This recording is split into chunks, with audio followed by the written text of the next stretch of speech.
Assalamualaikum warahmatullahi wabarakatuh. Yang terhormat Bapak Vicky Fendi selaku dosen pengampu mata kuliah Desain Akuntansi kelas K, kami dari kelompok 4 akan mempresentasikan chapter 5 mengenai pemodelan data dan proses. Sebelumnya, izinkan kami memperkenalkan diri dengan saya sendiri Anggi Celita dengan NPM 027 dan rekan-rekan saya Nanda Wahyu dengan NPM 025, Amir Mahmud dengan NPM 026, Mutiara Citra dengan NPM 032, dan Dika Indriana dengan NPM 041. Materi yang pertama adalah mengenai model logis versus model fisik. Selama proses rekayasa persyaratan, teknik pencarian fakta digunakan untuk menyelidiki sistem saat ini dan mengidentifikasi persyaratan pengguna. Model logis menunjukkan apa yang harus dilakukan sistem, terlepas dari bagaimana sistem tersebut akan diimplementasikan secara fisik.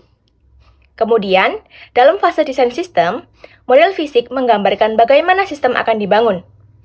Sementara alat analisis terstruktur digunakan untuk mengembangkan model logis untuk sistem informasi baru, alat tersebut juga dapat digunakan untuk mengembangkan model fisik sistem informasi. Model fisik menunjukkan bagaimana persyaratan sistem diimplementasikan. Selama fase desain sistem, model fisik sistem informasi baru dibuat yang mengikuti model logis dan melibatkan tugas dan teknik operasional. Banyak analis mengikuti pendekatan 4 model, yang berarti mereka mengembangkan model fisik sistem saat ini, model logis sistem saat ini, model logis sistem baru, dan model fisik sistem baru. Manfaat utama dari pendekatan 4 model adalah memberikan gambaran yang jelas tentang fungsi sistem saat ini sebelum modifikasi atau perbaikan apapun dilakukan. Keuntungan lainnya adalah bahwa persyaratan sistem informasi baru seringkali cukup mirip dengan persyaratan sistem informasi saat ini. Terutama jika proposal didasarkan pada teknologi komputer baru daripada sejumlah besar persyaratan baru. Satu-satunya kelemahan dari pendekatan 4 model ini adalah waktu dan biaya tambahan yang diperlukan untuk mengembangkan model logis dan fisik dari sistem saat ini.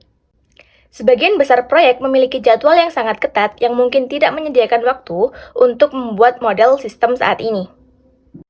Materi selanjutnya adalah mengenai diagram aliran data. Analis sistem menggunakan banyak teknik grafis untuk menggambarkan sistem informasi.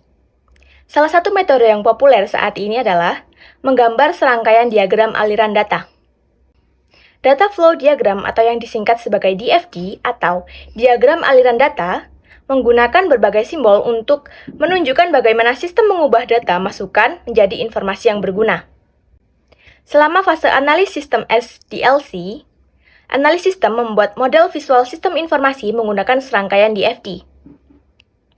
DFD menggambarkan diagram yang efektif untuk menyampaikan informasi yang kompleks secara ringkas. DFD adalah contoh dari jenis penjelasan visual tentang perilaku sistem ini.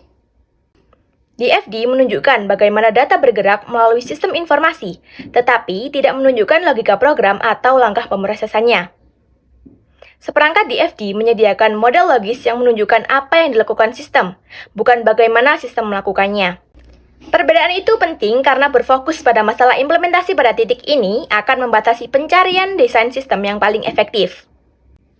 Selain itu ada simbol diagram aliran data. DFD menggunakan 4 simbol dasar yang mewakili proses, aliran data, penyimpanan data, dan entitas. Ada beberapa versi simbol DFD yang berbeda, tetapi semuanya memiliki tujuan yang sama. Contoh gambar berikut ini adalah DFD menggunakan set simbol Gain and Sarson, dan set simbol populer lainnya adalah set simbol Jordan. Untuk simbol Gain and Sarson ini digambarkan di sebelah kiri, sedangkan simbol Jordan digambarkan di sebelah kanan. Penjelasan mengenai makna dan contoh simbol-simbol ini akan dijelaskan pada slide selanjutnya. Baik, simbol yang pertama adalah simbol proses. Suatu proses menerima data masukan dan menghasilkan keluaran yang memiliki konten, bentuk, atau bahkan keduanya yang berbeda. Proses bisa sangat sederhana atau cukup rumit. Proses berisi logika bisnis, yang juga disebut sebagai aturan bisnis, yang mengubah data dan menghasilkan hasil yang dibutuhkan. Simbol untuk suatu proses adalah persegi panjang dengan sudut membulat. Nama proses muncul di dalam persegi panjang tersebut. Nama proses mengidentifikasi fungsi tertentu dan terdiri dari kata kerja atau kata sifat jika perlu, diikuti oleh kata benda tunggal. Contoh dari nama proses ini adalah Apply Rent Payment atau Assign Final Grade. Dalam DFD, simbol proses dapat disebut sebagai black box, karena masukan, keluaran, dan fungsi umum proses diketahui, tetapi detail dan logika yang mendasari proses tersebut tersembunyi. Dengan menunjukkan proses sebagai black box, seorang analis dapat membuat DFD yang menunjukkan cara kerja sistem, tetapi menghindari detail dan kekacauan yang tidak perlu. Contoh dari black box ini adalah router jaringan. Seorang pengamat dapat melihat kabel yang membawa data masuk dan keluar dari router tersebut, tetapi operasi internal dari router tidak terungkap atau hanya hasilnya yang terlihat. Simbol yang kedua adalah simbol aliran data. Aliran data adalah jalur bagi data untuk berpindah dari satu bagian sistem informasi ke bagian lain. Aliran data dalam DFD mewakili satu atau lebih item data. Aliran data dapat terdiri dari satu item data atau dapat mencakup sekumpulan data. Meskipun DFD tidak menunjukkan isi terperinci dari aliran data, informasi tersebut disertakan dalam kamus data. Simbol untuk aliran data adalah garis dengan satu atau dua anak panah. Nama aliran muncul di atas, di bawah, atau bisa di sepanjang garis. Nama aliran data terdiri dari kata benda tunggal dan kata sifat jika diperlukan. Contoh nama aliran data ini adalah deposit atau invoice payment. Gambar di slide ini menunjukkan contoh yang benar tentang koneksi aliran data dan simbol proses. Yang pertama, ini kita ambil contoh pada create invoice. Karena suatu proses mengubah konten atau bentuk data, setidaknya satu aliran data harus masuk dan satu aliran data harus keluar dari setiap simbol proses. Kemudian yang kedua, kita dapat ambil contoh yang grade student work. Ini simbol proses dapat memiliki lebih dari satu aliran data keluar. Kemudian contoh yang ketiga ini adalah calculate gross pay. Ini berarti simbol proses dapat memiliki lebih dari satu aliran data masuk. Dan contoh yang terakhir ini kita dapat ambil verify order dan assemble order. Ini berarti suatu proses juga dapat terhubung ke simbol lain, termasuk simbol proses lain. Oleh karena itu, suatu aliran data harus memiliki simbol proses pada setidaknya satu ujung. Berbalik dengan slide sebelumnya, di slide ini, gambar berikut menunjukkan 3 kombinasi aliran data dan proses yang salah atau yang harus dihindari. Yang pertama, kita ambil contoh, apply insurance premium. Ini berarti adalah spontaneous generation. Spontaneous generation adalah proses yang menghasilkan output tetapi tidak memiliki aliran data input. Contoh yang kedua, kita dapat ambil calculate gross pay. Di sini namanya adalah black hole. Black hole sendiri merupakan proses yang memiliki masukan tetapi tidak menghasilkan keluaran. Yang ketiga, kita dapat ambil contoh calculate grade. Nah, contoh ini dinamakan gray hole.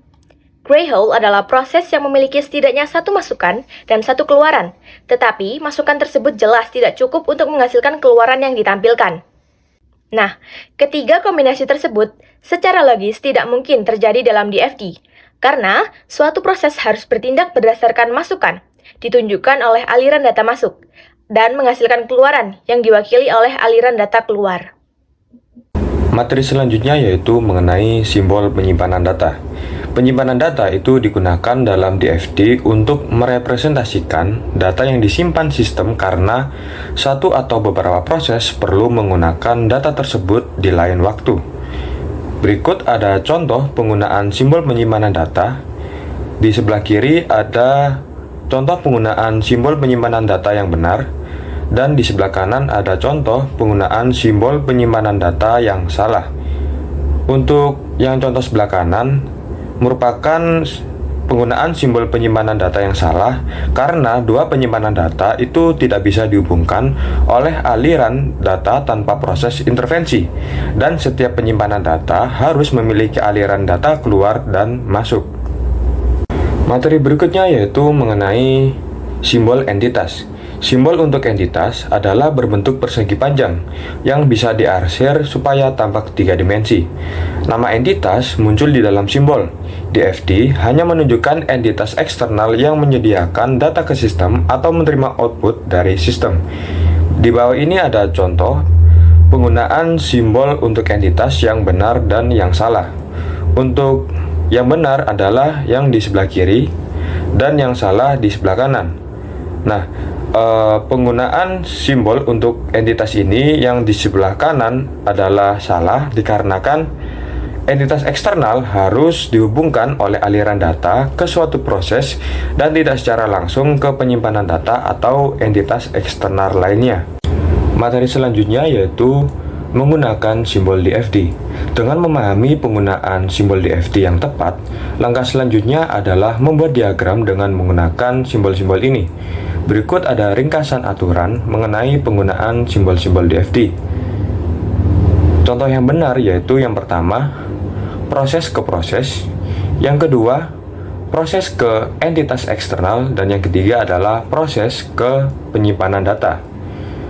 Untuk contoh yang salah yaitu yang pertama, entitas eksternal ke entitas eksternal. Yang kedua, entitas eksternal ke penyimpanan data. Dan yang ketiga adalah penyimpanan data ke penyimpanan data. Berikutnya yaitu menggambar DFD. Dalam membuat diagram konteks atau membuat DFD lain, ada beberapa pedoman yang harus diikuti. Yang pertama yaitu gambarkan diagram konteks agar sesuai pada satu halaman. Yang kedua, gunakan nama sistem informasi sebagai nama proses dalam diagram konteks. Yang ketiga, gunakan nama unik dalam setiap rangkaian simbol. Yang keempat, jangan melewati batas. Yang kelima, berikan nama dan nomor referensi yang unik untuk setiap proses. Dan yang terakhir adalah dapatkan masukan serta umpan balik pengguna sebanyak mungkin. Materi selanjutnya yaitu menggambar diagram konteks. Langkah pertama dalam membuat DFD adalah menggambar diagram konteks. Diagram konteks adalah tampilan tingkat atas dari suatu sistem informasi yang menunjukkan batasan dan cakupan sistem. Berikut ini ada contoh diagram konteks, yaitu di sebelah kiri diagram konteks untuk sistem penilaian dan di sebelah kanan diagram konteks untuk sistem pesanan. Diagram konteks untuk sistem pesanan tampak lebih kompleks daripada sistem penilaian karena memiliki dua entitas lebih banyak dan tiga aliran data lebih banyak. Yang membuat satu sistem lebih kompleks daripada yang lain adalah jumlah komponen, jumlah level, dan tingkat interaksi di antara proses, entitas, penyimpanan data, dan aliran datanya. Materi selanjutnya adalah menggambar diagram 0 DFD. Diagram 0 dibuat untuk menunjukkan detail di dalam kotak hitam. Diagram 0 memberikan gambaran umum semua komponen yang berinteraksi untuk membentuk sistem secara keseluruhan. Diagram ini memperbesar sistem dan menunjukkan proses internal utama, aliran data, dan penyimpanan data. Nah, ini ada contoh diagram 0 DFD untuk sistem penilaian. Yang sebelah kiri itu merupakan diagram konteks untuk sistem penilaian. Nah, di dalamnya itu ada grading system, ada student record system, ada student dan juga instructor. Nah, diagram 0 itu mengulang entitas dan aliran data yang muncul di dalam diagram konteks. Dan saat diagram konteks diperluas menjadi DFD 0, maka semua konteks yang mengalir masuk dan keluar dari proses 0 harus tetap ada. Jadi yang sebelah kanan itu adalah diagram 0. Nah, diagram 0 ini memperjelas dari diagram konteks tadi. Jadi di dalam itu ada record system, ada grade student work, ada student dan instructor. Jadi di sini lebih jelas daripada yang diagram konteks. Oke, contoh yang kedua untuk diagram 0 DFD untuk sistem pesanan. Proses 0 pada diagram konteks sistem pesanan dipecah untuk memperlihatkan 3 proses, yaitu mengenali pesanan, membuat faktur, dan menunjukkan pembayaran. 1. Penyimpanan data atau piutang, 2. Aliran data tambahan, detail faktur, dan detail pembayaran, dan 1. aliran data yang berbeda atau faktur. Nah, ini ada keterangannya. Yang pertama, customer mengirimkan order. Itu bergantung pada logika pemrosesan. Proses fill order mengirimkan order reject notice kembali ke pelanggan atau mengirimkan packing list ke warehouse atau gudang. Yang kedua, complete order dari warehouse diinput ke dalam proses creative invoice yang akan mengeluarkan invoice ke proses customer dan penyimpanan data account receivable. Yang ketiga, itu ada customer melakukan payment yang diproses oleh apply payment. Apply payment itu memerlukan input invoice detail dari penyimpanan data account receivable beserta payment. Apply Payment juga mengeluarkan payment detail kembali ke penyimpanan data account receivable dan mengeluarkan commission ke sales department, bank deposit dan bank, dan juga cash receipt entry ke accounting. Materi selanjutnya adalah menggambar DFD tingkat rendah. Rangkaian DFD tingkat rendah itu didasarkan pada sistem urutan. Pembuatan diagram tingkat rendah, teknik, dan balancing harus digunakan.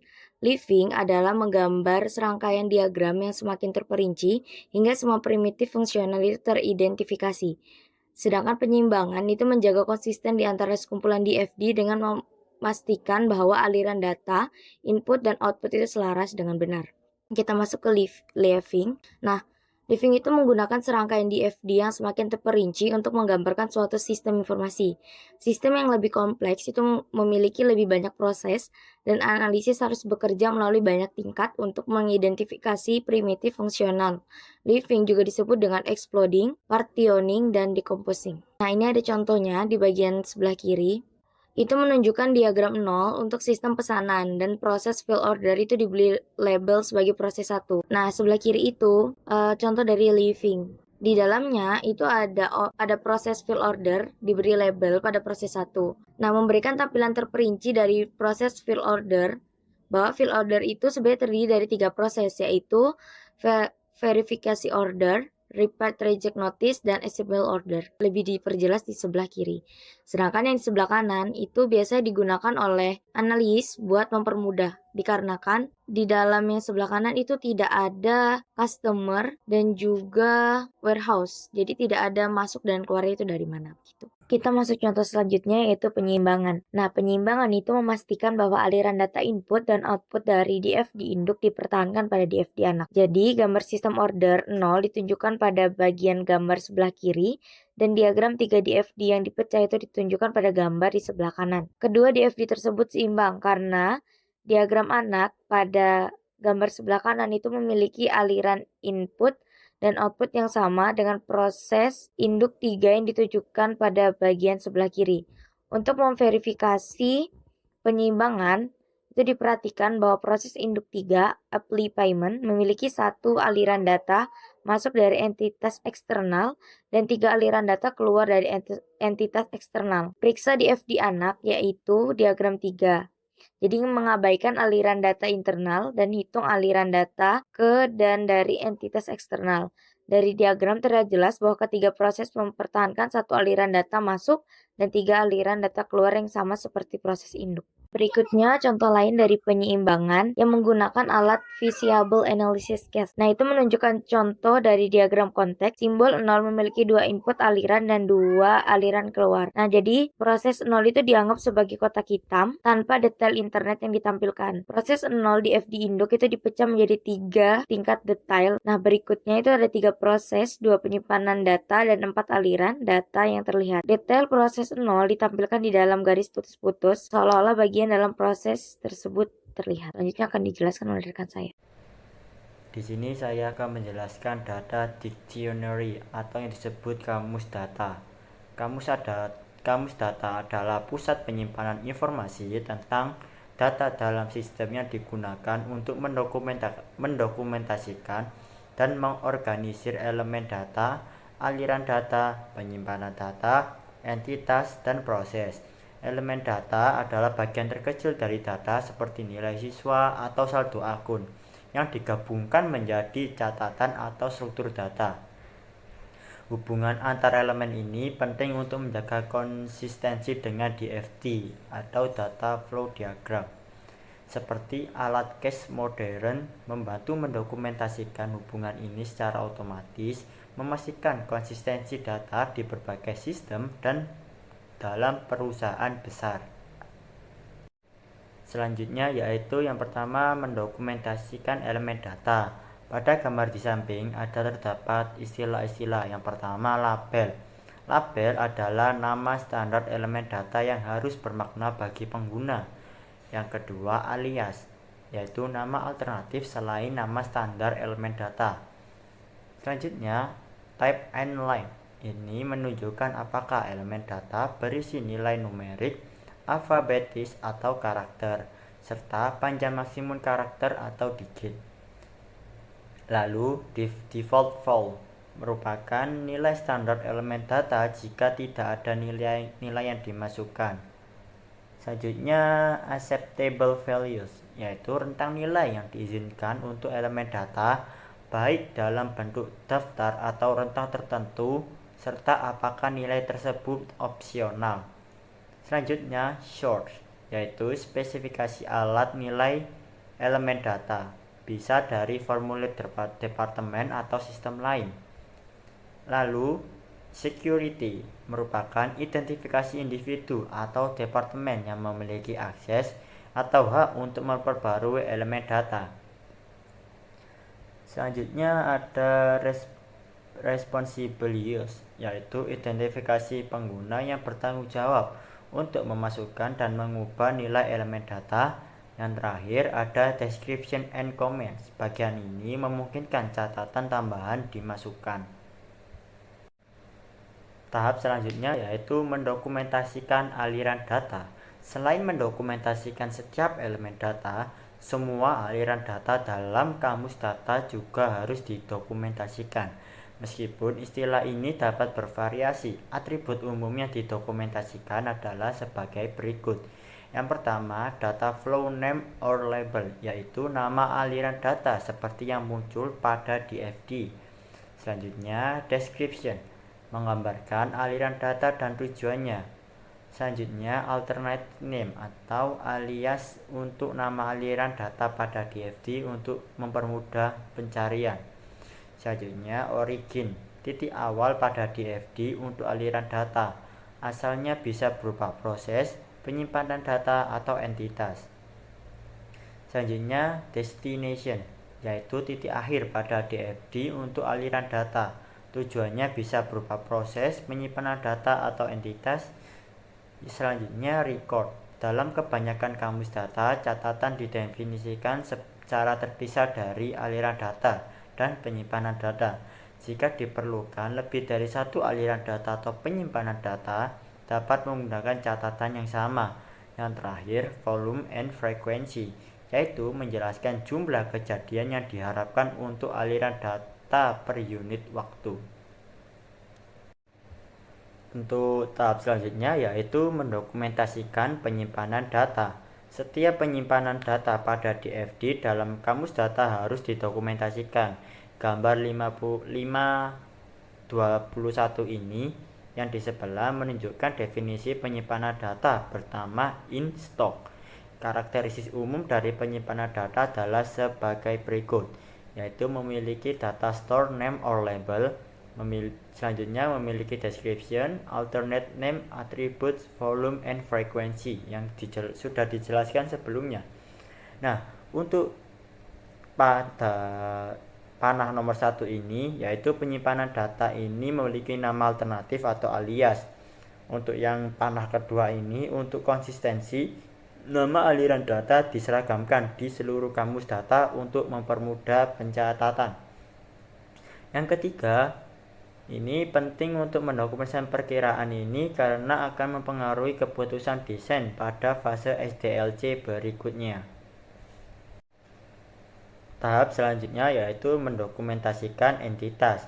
Dengan mendokumentasikan semua entitas, kamus data dapat menjelaskan semua entitas eksternal yang berinteraksi dengan sistem.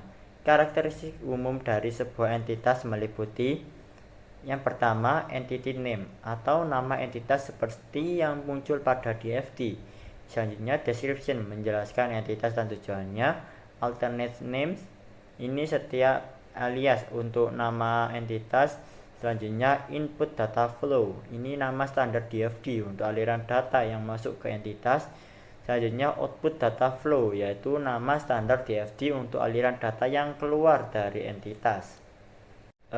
Selanjutnya yaitu mendokumentasikan catatan. Catatan adalah struktur data yang berisi sekumpulan elemen data terkait yang disimpan dan diproses bersama. Aliran data dan penyimpanan data terdiri dari catatan yang harus didokumentasikan dalam kamus data. Karakteristik setiap catatan juga harus didefinisikan seperti yang ditunjukkan pada gambar 5-23 di samping ini. Karakteristik umum dari catatan meliputi memiliki record or data structure name, definition or description, alternative names, dan attributes. Untuk panah nomor yang pertama yaitu struktur data ini bernama credit status. Nah, ini di sini diketik credit status.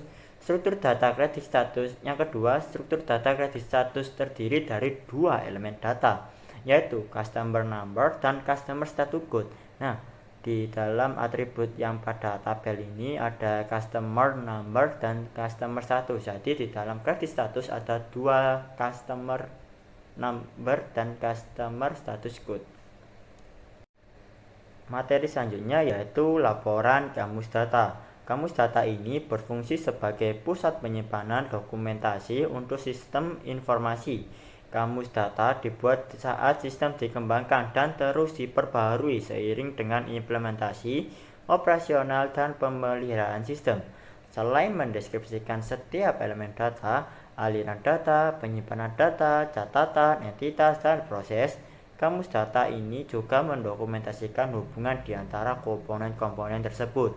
Nah, berbagai laporan berharga dapat diperoleh dari kamus data, antara lain yang pertama, daftar elemen datanya diurutkan secara alfabetis berdasarkan nama.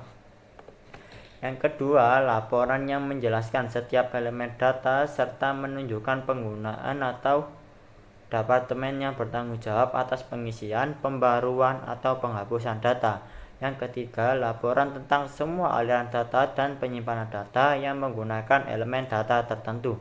Yang terakhir, laporan terperinci yang menunjukkan semua karakteristik elemen data, catatan, aliran data, proses, dan item lain yang dipilih yang disimpan dalam kamus data. Materi selanjutnya saya akan menjelaskan alat deskripsi proses dalam desain modular. Suatu deskripsi proses mendokumentasi detail dari sebuah primitif fungsional dan mempresentasikan sekumpulan langkah, proses, dan logika bisnis yang spesifik. Ketika sebuah primitif fungsional dianalisa, langkah-langkah pemrosesannya dipecah menjadi unit-unit yang lebih kecil dalam sebuah proses yang disebut desain modular.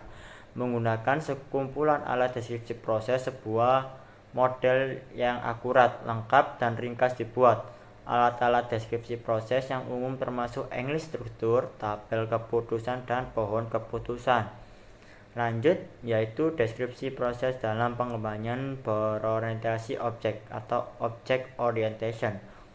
Bab ini membahas analisis terstruktur, tetapi deskripsi proses juga dapat digunakan dalam pengembangan berorientasi project atau disebut dengan OO, yaitu Orientation Objective, yang dijelaskan pada bab 6.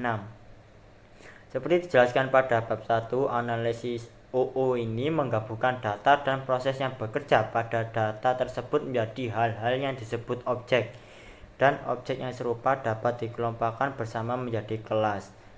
Dan proses object orientation disebut metode, meskipun programmer objective orientation menggunakan terminologi yang berbeda. Mereka membuat struktur pengkodean modular yang sama, kecuali bahwa proses atau metode disimpan di dalam objek, bukan sebagai komponen yang terpisah. Untuk materi selanjutnya yaitu desain modular. Desain modular adalah cara untuk memecah sebuah proses menjadi bagian-bagian yang lebih kecil dan sederhana. Bagian-bagian ini disebut struktur logis. Ada 3 struktur logis utama. Yang pertama, sequence atau urutan. Penyelesaian langkah-langkah secara berurutan satu demi satu seperti yang ditunjukkan pada gambar 5-24 di samping ini. Satu atau lebih langkah memungkinkan mewakili sebuah subproses yang berisi struktur logis tambahan. Selanjutnya, selection atau seleksi. Ini merupakan penyelesaian salah satu dari 2 atau lebih langkah proses berdasarkan hasil sebuah pengujian atau kondisi. Dalam contoh yang ditunjukkan pada gambar 5-25 di samping ini, sistem menguji input dan jika jamnya lebih besar dari 40 jam, sistem melakukan proses hitung gaji lembur. Selanjutnya, iteration atau interaksi. Ini merupakan penyelesaian sebuah langkah proses yang diulangi sampai kondisi tertentu berubah. Sepertinya ditunjukkan pada gambar 526 di samping ini. Contoh iterasi adalah sebuah proses yang terus mencetak-cetak gaji sampai mencapai akhir file gaji. Materi selanjutnya yaitu Structure English. Structure English merupakan bagian dari standar bahasa Inggris yang menjelaskan proses logis secara jelas dan akurat. Saat menggunakan bahasa Inggris terstruktur, perhatikan panduan sebagai berikut. Yang pertama, gunakan hanya 3 blok penyusun, yaitu urutan, pemilihan, dan iterasi. Yang kedua, gunakan indentasi agar mudah dibaca. Yang ketiga, gunakan kosakata yang terbatas, termasuk istilah standar yang digunakan dalam kamus, data, dan kata-kata spesifik yang menjelaskan aturan pemrosesan. Materi selanjutnya yaitu tabel keputusan. Tabel keputusan adalah struktur logis yang menunjukkan setiap kombinasi kondisi dan hasil. Analisis sering menggunakan tabel keputusan untuk menggambarkan suatu proses dan memastikan bahwa mereka telah mempertimbangkan semua situasi yang mungkin terjadi. Tabel kondisi ini ada tabel dengan satu kondisi. Jika suatu proses memiliki satu kondisi, hanya ada 2 kemungkinan, ya atau tidak. Kondisi tersebut ada atau tidak, jadi hanya ada 2 aturan. Selanjutnya ada tabel dengan 2 kondisi. Misalnya, ada kebutuhan untuk membuat tabel keputusan berdasarkan proses bisnis, verify order. Saat mendokumentasikan suatu proses, penting untuk memastikan bahwa setiap kemungkinan tercantum. Dalam contoh ini, deskripsi proses berisi 2 kondisi, status stok produk dan status kredit pelanggan. Jika kedua kondisi terpenuhi, pesanan diterima. Jika tidak, pesanan ditolak. Selanjutnya ada tabel dengan 3 kondisi. Misalnya, perusahaan sekarang memutuskan bahwa manajer kredit dapat mengabaikan persyaratan kredit pelanggan. Kondisi ketiga telah ditambahkan ke proses bisnis verify order. Agar pesanan dapat diterima, produk harus tersedia dan pelanggan harus memiliki status kredit yang dapat diterima. Namun, sekarang manajer kredit memiliki kewenangan untuk mengabaikan persyaratan status kredit. Selanjutnya, hasil yang berganda. Selain beberapa kondisi, tabel keputusan dapat memiliki lebih dari 2 kemungkinan hasil. Misalnya, kebijakan promosi penjualan yang ditunjukkan mencakup 3 kondisi. Apakah pelanggan tersebut merupakan pelanggan pilihan? Lalu, apakah pelanggan tersebut memesan $1.000 atau lebih? Dan apakah pelanggan tersebut menggunakan kartu kredit perusahaan kami? Jadi, di dalam satu kondisi ada 4 hasil. Materi selanjutnya yaitu pohon keputusan. Pohon keputusan adalah representasi grafis dari kondisi, tindakan, dan aturan yang ditemukan dalam tabel keputusan. Pohon keputusan menunjukkan struktur logika dalam bentuk horizontal yang menyerupai pohon dengan akar di sebelah kiri dan cabang di sebelah kanan. Di contoh ini menggunakan contoh kebijakan promosi penjualan pada musim liburan yang mana menjabarkan 3 kondisi. Kondisi yang pertama, yaitu pelanggan pilihan yang memesan $1.000 atau lebih berhak mendapatkan diskon 5% dan tambahan diskon 5% jika mereka menggunakan kartu kredit toko. Lalu kondisi kedua, ada pelanggan pilihan yang tidak memesan $1.000 atau lebih akan menerima kupon bonus $25. Dan kondisi ketiga, semua pelanggan lainnya akan menerima kupon bonus sebesar $5. Pada kondisi pertama, apakah dia pelanggan pilihan atau tidak? Jika tidak, maka ia akan mendapatkan kupon bonus sebesar $5. Jika iya, maka akan berlanjut ke kondisi kedua, di mana pelanggan pilihan tersebut memesan $1.000 atau lebih atau tidak. Jika tidak, maka ia akan mendapatkan kupon bonus sebesar $25. Jika iya, maka akan berlanjut ke kondisi ketiga, yaitu apakah pelanggan pilihan yang memesan 1.000 atau lebih itu menggunakan kartu kredit toko atau tidak. Jika tidak, maka ia akan mendapatkan diskon 5%. Jika iya, maka ia akan mendapatkan diskon 5% dan tambahan diskon 5%.